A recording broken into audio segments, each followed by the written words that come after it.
Bonsoir à tous ceux qui nous rejoignent. Bonsoir Laurent Dubois. Bonsoir. Après Toulouse, à l'instant, nouveau débat élection municipale sur France 3 et cap à présent sur l'Aveyron et sa ville-préfecture Rodez. Avant de vous présenter nos invités, cartographie du Piton ruthénois que vous nous avez préparé, Laurent Dubois. Rodez, capitale de l'Outre-Noir depuis l'ouverture du musée Pierre Soulages en mai 2014. Le Maître du Noir a attiré plus de 800 000 visiteurs, une vraie affluence et un regain de notoriété pour une ville de 24 000 habitants.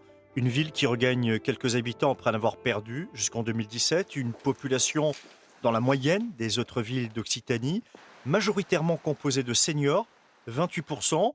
Rodez reste une zone dynamique en termes d'emploi et affiche un taux de chômage de 5,3%, un des meilleurs taux de notre région. En 2014, le premier tour des municipales s'est terminé sur une triangulaire entre le maire sortant Christian Tessèdre, la liste UMP-UDI d'Yves Sancy et celle du divers gauche Bruno Berardi. Sur ce plateau, les 4 têtes de liste pour un fauteuil de maire, celui de Rodez donc. Bonsoir messieurs, et pour vous présenter, Laurent Dubois, vous commencez. Et on commence par l'ordre alphabétique. Serge Julien, bonsoir. Bonsoir. 57 ans, vous êtes conseiller municipal. 58. 58, alors ça va vite, le temps passe. Conseiller d'opposition à la mairie de Rodez, mais aussi conseiller départemental.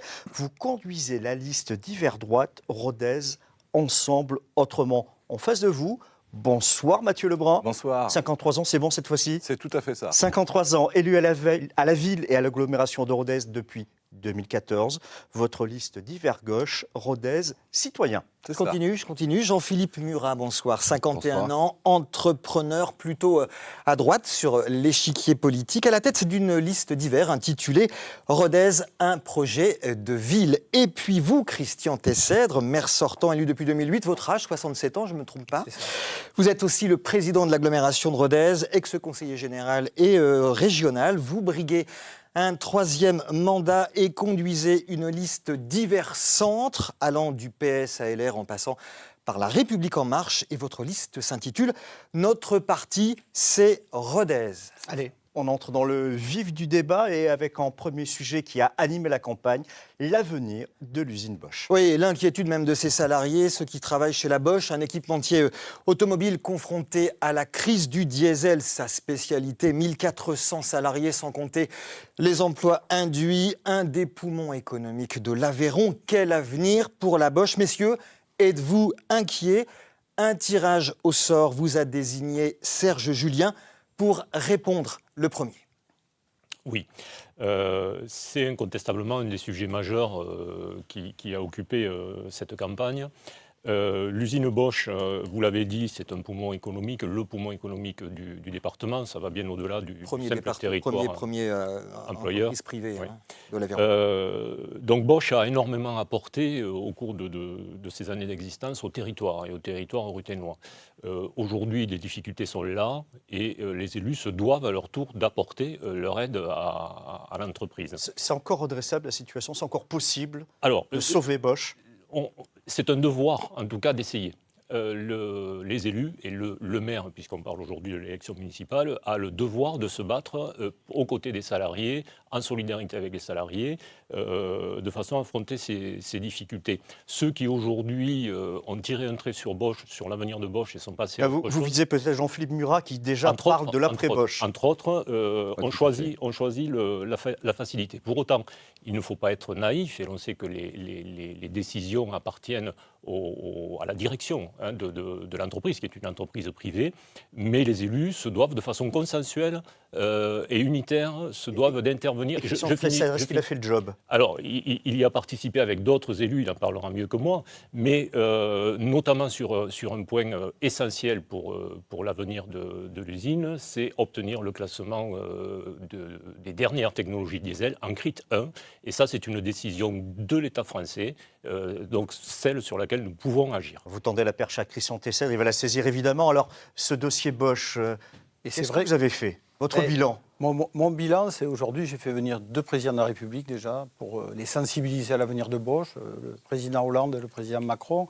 On est allé, tous les élus, comme l'a dit M. Julien, 8 fois au ministère de l'économie. Je suis allé personnellement à Stuttgart, rencontrer le PDG de Bosch, tout ça pour l'objectif de faire reconnaître la norme Euro 1 comme critère 1, c'est-à-dire labelliser le diesel comme aujourd'hui étant une énergie propre. C'est-à-dire aujourd'hui, comme vous voyez critère 1, les normes Euro 1, c'est la diminution du monoxyde d'azote, des particules fines. Et aujourd'hui, si on arrive à faire reconnaître critère 1, on sauvera le diesel à Rodez. Parce que moi, je descends l'avenir du diesel. Et il a été efficace, Christian Tesset, sur ce dossier ? Ouais, je crois qu'il faut rester modeste et je crois qu'il faut se rappeler quand même que les syndicats ont demandé à ce que la Bosch ne soit pas un enjeu des municipales. Et pour cause, ils savent très bien que les élus locaux doivent être modestes par rapport à leur capacité d'action ou d'agir sur le maintien de l'emploi. Vous dites qu'il peut y avoir un peu d'esbrouf, quoi. Il peut y avoir un petit peu de com. En tout cas, c'est pas de la com. Je pense qu'il y a une réalité sincère des élus actuels et pas seulement de M. Tessèdre par rapport à la Bosch. Mais il est clair aussi que l'accompagnement doit être fait aussi par l'État et d'abord par l'État. Et ce maintien de l'emploi, il est d'abord, tributaire de cet accompagnement-là, avec bien sûr, M. Julien l'a dit tout à l'heure, de la volonté politique, de la direction de la Bosch. Et dernière chose, dire aussi qu'il est nécessaire qu'aujourd'hui, on puisse saluer, la résistance de ces salariés au sein de cette entreprise, car si elle reste aujourd'hui, c'est aussi grâce à eux. Jean-Philippe Murat, si on a bien compris, vous êtes plutôt déjà dans une sorte de projection. Si Bosch s'arrête, il faut penser à une reconversion, notamment avec de nouveaux métiers. Oui, alors je vais répondre à votre question juste pour revenir sur la présentation. Je ne suis pas de droite, c'est M. Julien qui est de droite. Je suis divers centre. J'ai été déclaré comme tel en préfecture. Après, effectivement, pour répondre à votre question sur la Bosch, un élu aujourd'hui n'a pas de capacité Rodez à défendre la Bosch. Tout ce qui se fera dans l'avenir de la Bosch se décide à Stuttgart. Et pas à Rodez, ni chez le président de la République en France. On les a vus, les présidents, se présenter sur d'autres scènes où il y avait des entreprises à difficulté. Et on a vu qu'ils n'avaient aucun pouvoir. Donc l'avenir de la Bosch se décidera à Stuttgart. Ce que peut faire un élu à Rodez, c'est d'accompagner, éventuellement, s'il devait y avoir une reconversion de la Bosch. Deux reconversions possibles. Une reconversion vers un autre métier, ce qui est tout à fait le cas de la Bosch. Je pense qu'on ira vers une Quel genre reconversion. de métier, par exemple? Vous avez une idée, là? Je pense que la Bosch... Comment? Notamment, on parle de l'aéronautique, notamment. Oui, tout à fait. D'autres pièces de voilà, véhicules. d'autres pièces mais je pense, moi, à l'aéronautique, effectivement. Et Rodez a une carte à jouer, Si on effectivement. t'essaie sur cette idée qu'il faut prévoir tous les scénarios, et y compris une reconversion. Aujourd'hui, il y a un plan de diversification avec 4 orientations. L'aéronautique, vous l'avez dit, il y a aussi les amortisseurs, les injecteurs et l'horlogerie. Ces 4 orientation en termes de diversification, c'est un engagement de l'entreprise de Bosch de créer 300 emplois à Rodez d'ici fin 2021. Cet engagement sera tenu, l'entreprise de Bosch a les moyens, ils font 78 milliards de chiffre d'affaires et surtout 5 milliards de résultats, donc je suis sûr qu'ils tiendront leurs engagements et on a un comité de suivi qui se réunit tous les 2 mois pour voir où en est l'évolution de la diversification sur le Bosch. Oui, Mathieu Lebrun. J'atteste sur le plan de diversification, bien sûr. Par contre, il faut être prudent sur la capacité à la mise en œuvre. Et aujourd'hui, toute la question, c'est la question du temps. Et je pense qu'aujourd'hui, on est dans un pays où on est dans la transition écologique. Et le terme transition, c'est effectivement s'inscrire dans le temps. Et je pense que le plan de diversification, quand on sait les exigences nécessaires par rapport aux certifications, puis ensuite par rapport à la mise en œuvre des machines de fabrication, ce n'est pas 2 ans qu'il faut, c'est 3 à 4 ans. Donc, ce qui veut dire que l'État doit aujourd'hui prendre conscience que cette transition et ce temps doit être pris en compte pour permettre d'accompagner l'entreprise jusqu'en 2023, voire 2024. Parce qu'aujourd'hui, on sait que les aides de l'État s'arrêteront en 2021. Serge Julien. Oui, pour compléter, je voudrais aussi en appeler à l'État, parce que si l'entreprise de Bosch connaît aujourd'hui les difficultés qu'on évoque, c'est bien parce que des politiques publiques, à un moment donné, ont sacrifié le diesel de façon brutale, paradoxalement, à un moment où la technologie diesel n'a jamais été aussi propre. Alors, du diesel au second thème du débat, c'est facile. Oui, je vous ramène au thème central, bien sûr. La qualité de vie, La l'environnement. qualité de vie, le cadre de vie. On commence par parler logement. Les grues de chantier sont actuellement nombreuses à Rodez. Certains y verront un signe de dynamisme, d'autres peut-être un signe de bétonnage excessif. Quartier Bourran, écoquartier Combarel. Faut-il construire ou rénover pour continuer à accueillir de la population? Quel est votre sentiment, Philippe Murat, vous parlez de bétonisation, vous, oui, alors. Oui, tout à fait. Je parle de bétonisation excessive. Des écoquartiers ont été construits, mais avec une place au béton excessive aussi par rapport à l'aménagement paysager qui peut être fait. Et le projet de Bourran 2, je trouve, est une hérésie. On va mettre 700 logements. Bourran est déjà un quartier qui est surbétonné, qui n'a pas un espace vert, qui n'a pas de parc, qui n'a pas un jardin. Pourtant, qui était censé être écoquartier. Non, écoquartier Bourran a été construit il y a très longtemps, ce n'est pas censé être un écoquartier. C'est ans. le nouveau Bourran 2 que M. Tesset veut faire, qui est annoncé comme un écoquartier. Moi je pense que c'est une hérésie, 700 logements de plus à Bourran, c'est pas possible. Aujourd'hui, il faut redensifier la ville. On a besoin d'en remettre des primo-accédants en ville. Alors pas qu'au centre-ville, mais sur l'ensemble de la ville, l'ensemble des quartiers. Ce qui est notre choix. C'est ce que nous souhaitons faire. Et il faut se donner les moyens aujourd'hui, soit de préempter, soit de libérer effectivement des quartiers. Parallèle à la Défense, Christian Tessèdre, alors Bourran 2, c'est encore du béton, c'est trop de béton et pas assez de verdure. Pas du tout. C'est pas du tout ce que dit Votre label écoquartier, c'est fumeux. On veut faire des maisons individuelles, niveau R+1. Ça n'a rien de... C'est l'anti-bétonnage, justement. Oui, mais on veut faire des maisons carrés. Écoquartiers, 100% énergie renouvelable avec de la géothermie. Rodez, comme toutes les villes moyennes de la région, a besoin d'habitants pour maintenir sa population. Parce que vous le savez, il y a un départ vers la périphérie de toutes les villes moyennes et aujourd'hui, on doit retenir nos habitants. Et en plus, il ne reste pratiquement que ce coin de Rodez à bâtir. Parce que Rodez, ce n'est pas une grande commune.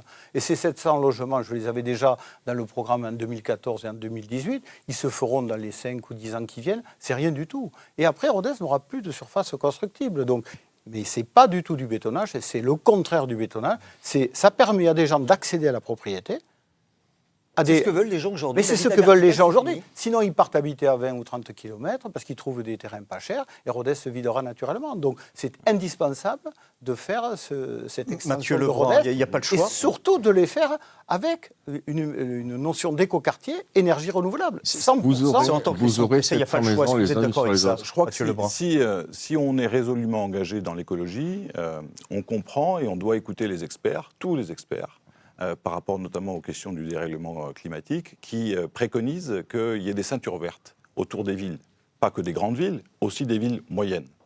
Aujourd'hui, ce projet qui nous est annoncé, Bourran 2, c'est effectivement l'étalement urbain à nouveau. Je veux dire, on continue la frénésie des travaux de logement sur l'ensemble de la commune de Rodez, qui a été fait pendant 12 ans et qui a été autorisé par monsieur le maire. Je crois que là, aujourd'hui, Bourran, c'est un exemple d'étalement urbain. Le parc de Malan en est un autre, et clairement. Et si on veut une ceinture verte et ne plus sacrifier donc les terres agricoles, il est urgent d'agir. Et comment agir ? Eh bien, aujourd'hui, sur Rodez, vous avez 2171 logements vacants, et dont 3/4 qui se trouvent au centre-ville.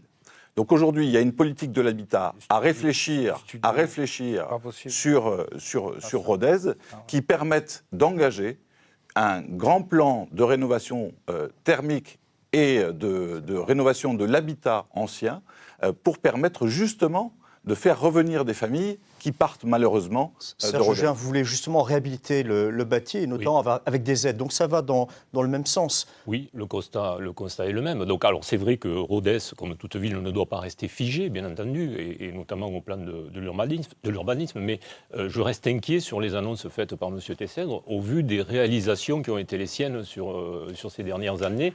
Et dans ce que j'ai pu entendre au cours de cette campagne de sa part, il reconnaît d'ailleurs ses erreurs, puisqu'il dit que désormais il faut à tout prix revégétaliser parce qu'on manque de végétaux. Je peux faire une précision. Juste, je termine. Et c'est vrai que si on prend les réalisations telles que la place d'Armes, la place des Rutaines, la place Foch, Combarel, la place de la Cité, qui est sans doute la plus réussie de toutes, c'est du béton, c'est du dallage, c'est du minéral. et il envisage même de recasser aujourd'hui la place d'Armes pour y planter des arbres. Donc je n'ai pas confiance dans cette annonce qui est faite aujourd'hui de façon comme ça spontanée à quelques jours de l'élection, et la priorité qui a été d'ailleurs énoncé dans le programme local de l'habitat 2020-2025, dont M. Tessèvre est responsable et qui a été élaboré par l'agglomération de Rodez. Une des priorités énoncées, c'est la réhabilitation de l'habitat existant. Bon, alors vous l'avez évoqué, pardonnez-moi. Je voudrais quand même dire un mot. S'agissant de l'urbanisme, j'ai fait voter un plan local d'urbanisme où j'ai divisé par 2 les terrains constructibles. Il y avait 800 hectares à la construction, j'en ai supprimé 400, il reste 400. Mon voisin a voté contre, maintenant il nous dit qu'il faut faire une barrière verte à l'extérieur de Rodez. Il aurait mieux fait de voter la suppression de la moitié des terrains constructibles, idem pour la deuxième de liste de M. Julien. Donc nous, on va dans un sens de maîtrise du développement de l'habitat, mais surtout de la protection des espaces verts et des espaces agricoles. Mais nous, par les actes. On a voté ce PLUI le 12 décembre 2017 et il a voté contre. C'est totalement contradictoire avec les effets qui viennent d'être faits ici sur France 3. Jean-Philippe Murat, vous fait un petit cadeau. Vous êtes maire de Rodez. Le temps d'une question, rassurez-vous. Qu'est-ce qu'il faudrait justement... Ça nous rassure aussi. Éventuellement, qu'est-ce qu'il faudrait faire pour concilier ce développement urbain et la qualité de vie? L'environnement et l'écologie. Vos idées, vos propositions là-dessus pour concilier à la fois habitat et vertitude, comme dirait une certaine Ségolène du Poitou. Vertitude. Vertitude, on en a besoin effectivement, parce qu'effectivement la ville aujourd'hui est trop minéralisée, quoi qu'il arrive, donc on a besoin de remettre du vert. Et puis on a besoin d'avoir une vision globale sur la ville. Une ville durable, un urbanisme durable, ça touche tout un tas de secteurs, de domaines dans la ville, aussi bien l'économie que le social. Et sur l'écologie pure et dure, on a 3 projets. Un premier projet, économie d'énergie sur l'ensemble des bâtiments publics. Deuxième projet, c'est la réduction des déchets sur Rodez, avec un test sur un quartier pilote que nous ferons sur vraiment une réduction de déchets de 25%, puisqu'il faut savoir qu'aujourd'hui à Rodez, on produit 20 000 tonnes de déchets par an, ça représente 1000 camions qui vont de Rodez à Groyer à l'usine de retraitement, c'est énorme. Trifil, pour la citer, pour être précis, c'est l'usine Trifil. Exactement. Et le troisième plan, un plan de circulation douce et d'un changement de comportement sur l'utilisation de la voiture au niveau des ruténois et des grands ruténois. Oui, la circulation, justement, Christian Tessèvre, qu'est-ce qu'on fait avec la voiture en centre-ville? On en plaisantait presque tout à l'heure, avant ce débat, mais ça bouchonne de temps en temps, aux heures de pointe à Rodez. Est-ce qu'on limite la place de la voiture au centre-ville? Est-ce qu'on développe les transports en commun? Moi, depuis 12 ans.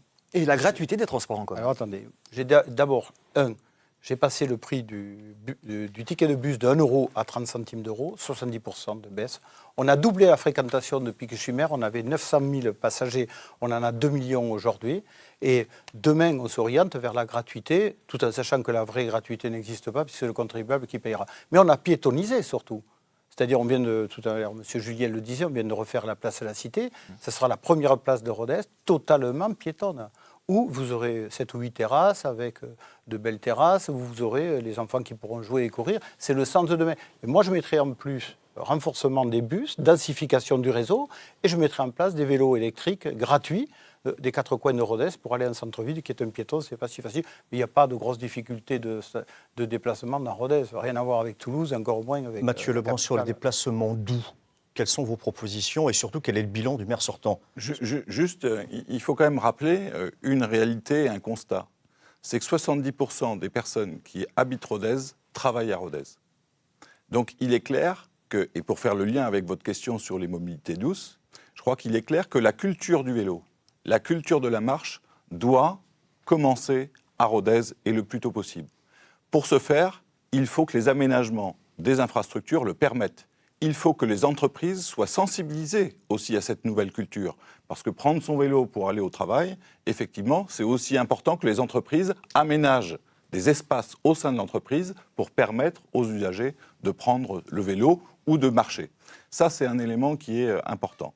L'autre élément par rapport à la circulation, et ça je souhaite le dire fermement, il est clair que si on ne passe pas la vitesse supérieure sur le développement du réseau de transport à Globus, il est clair que la circulation restera dense. Il faut qu'on ait une politique articulant mobilité douce, réseau de transport collectif, pour permettre effectivement que la voiture soit moins présente dans la ville et qu'elle permette de redonner de la place aux mobilités douces, aux marcheurs et aux cyclistes. Je crois que ça, c'est important. Si on n'a pas ça en tête, il est clair qu'on se trompera. Et dernière chose, nous, on mettra en place la gratuité, en tout cas, on l'expérimentera, cette gratuité pour les transports publics. Pour tout le monde. Pour tout le monde, bien sûr, et avec aussi une nécessité, parce que le transport public gratuit, ce n'est pas suffisant, il faut revoir les lignes et les adapter aux vrais besoins, aux réels besoins des Serge Julien, sur la question des transports en commun, gratuité, et est-ce que le réseau est adapté? Est-ce qu'il y a les bons tracés? Est-ce que c'est efficace, le bus à Rodez? Je vais vous répondre, mais je crois que M. Tessèdre n'est pas dans la vraie vie, parce que je l'invite à aller faire un tour avenue de la Gineste ou avenue de Bordeaux aux heures de pointe, et il va voir qu'il faut parfois demi-heure pour sortir de Rodez. Ça, c'est une réalité que vivent beaucoup de gens quotidiennement. Donc vos propos disant qu'il n'y a aucun problème doivent en faire sursauter quelques-uns. Si en tant que conseiller général, vous aviez fait une déviation sur l'avenue La Gineste, peut-être on n'en serait pas là aujourd'hui. Peut-être. Et si l'État prenait des décisions rapides par rapport à l'aménagement des ronds-points de la Rocade, pour aller directement sur la Rocade, c'est de votre responsabilité. Vous savez pertinemment que ce sont les dénivelés sur les ronds-points de la Rocade c'est autre chose, mais c'est quand même le point, le nœud du problème. S'agissant donc de la circulation, nous ne sommes pas pour des mesures punitives, mais plutôt incitatives. Et nous devons rechercher l'objectif d'une plus grande fluidité de la circulation sur le territoire de l'agglomération. Ça nécessite de revoir le plan global de déplacement sur l'agglomération en y intégrant tous les paramètres, c'est-à-dire à la fois les transports en commun, mais la place de la voiture, la place de la moto, la place du vélo, la place du piéton. La vision doit être globale et pas parcellaire sur ces questions. Jean-Philippe Murat. Elle doit être d'autant plus globale qu'aujourd'hui, on doit penser à trois choses. Le lieu où on habite, le lieu où on travaille et le lieu où on consomme. Et à Rodez, cette triangulaire est énorme, ce qui explique vraiment une circulation assez dense, effectivement, aux heures de pointe. Donc, on a besoin effectivement, d'avoir un plan de mobilité douce, de repenser les transports en commun pour qu'on utilise beaucoup moins la voiture pour se rendre sur le lieu de travail, et aussi sur les lieux de consommation qui sont extérieurs aujourd'hui. Donc la priorité, c'est aussi redynamiser le commerce pour qu'on fasse revenir des gens en ville consommer, essayer d'attirer aussi des entreprises de nouveau sur le centre-ville, puisqu'aujourd'hui, la plupart des entreprises, depuis 15 ans, ont fui en périphérie. Donc on a besoin de revenir en ville de manière à minimiser effectivement cette triangulaire de déplacement. Christian Tessèdre, sur cette idée de cœur de ville qui arrêterait un peu de battre. Est-ce qu'il y a un problème avec le centre-ville qui se dévitalise? C'est pas du tout. C'est exactement le contraire. Monsieur Dubois, quand je suis venu arrivé maire en 2008, il y avait 23% de commerces vacants à Rodez. Aujourd'hui, 7%. On est champion de le périmètre n'était pas le même. Mais le périmètre est exactement le même. C'est les chiffres de la CCI, c'est les chiffres qui sont communiqués par la CCI. Mais le périmètre de calcul. Et aujourd'hui, vous avez un chômage le plus bas de tout le sud de la France, avec 5,3, et vous avez le taux de vacances des commerçants en centre-ville qui est seulement en dessous de 7%. Donc on peut être très fier aujourd'hui. On n'a pas autorisé de nouvelles grandes surfaces à la périphérie, contrairement à d'autres villes comme Albi. Et moi, je suis très fier du bilan qu'on a de redynamisation du centre-ville de Rodez. Oui, juste aussi encore un constat. Il faut. Alors il y a le périmètre. Effectivement, il y a des comparaisons qui sont un peu fausses, puisque effectivement le périmètre sur lequel se situe M. Tessèdre est différent du périmètre qui avait été antérieurement fixé. C'est pas vrai. Donc ça, c'est le premier élément. Le deuxième élément, c'est que parlons plus de périmètre. Parlons plus de pourcentage, mais regardons en valeur absolue combien de commerces, effectivement, sur Rodez. En tout cas, on a perdu combien de commerces sur Rodez en 3 ans. Ce sont 23 commerces qui ont été perdus. Alors, bien sûr, pas dans le centre-ville uniquement, dans l'ensemble des quartiers. D'accord. Donc, on va, avant de terminer cette première séquence du débat et passer au dernier message adressé aux électeurs. Jean-Philippe Murat, par rapport à cette idée de revitaliser le commerce, rapidement, une idée que vous avez dans votre besace. Qu'est-ce qu'il faudrait pour que le commerce revienne au centre-ville de Rodez, puisque vous dites qu'il c'est qu'il s'évanouit, qu'il est absent? Alors en dehors, effectivement, du transport, il y a le stationnement. Nous proposons le stationnement gratuit les jours où le commerce est le plus développé, c'est-à-dire le mercredi après-midi et le samedi toute la journée. Donc ça, c'est un premier point.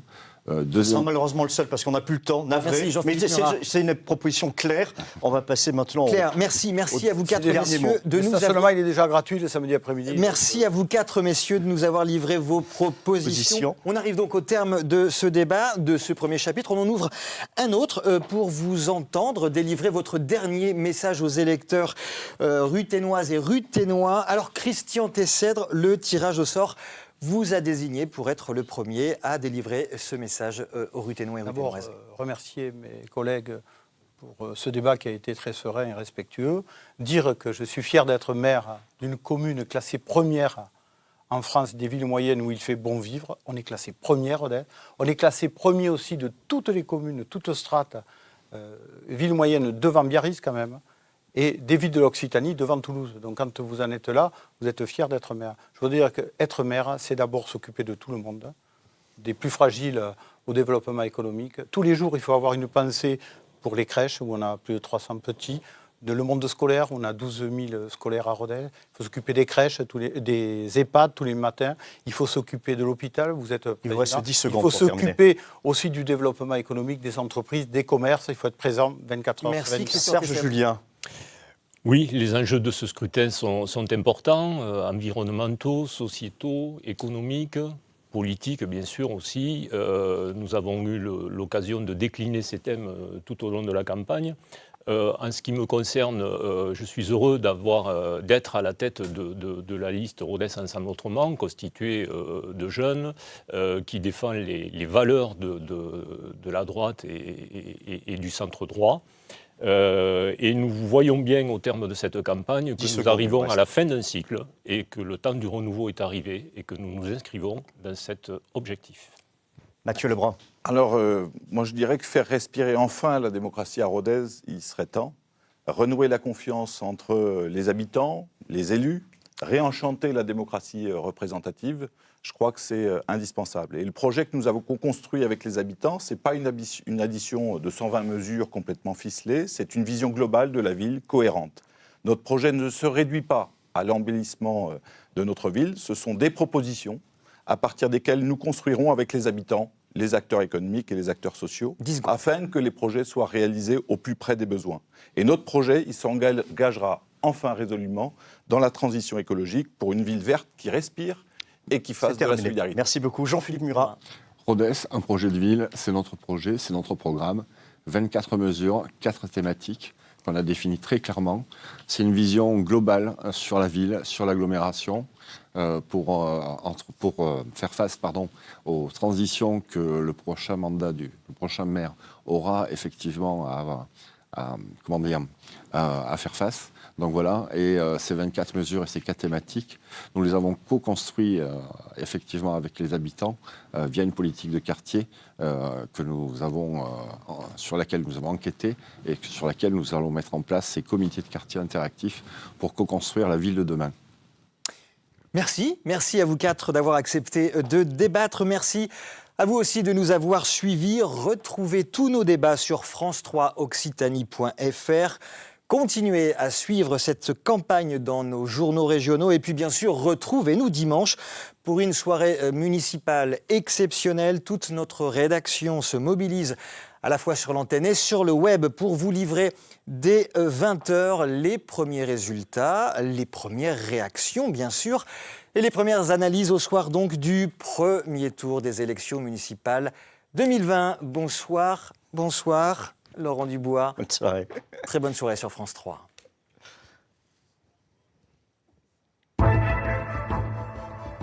Désolé, on vous a un peu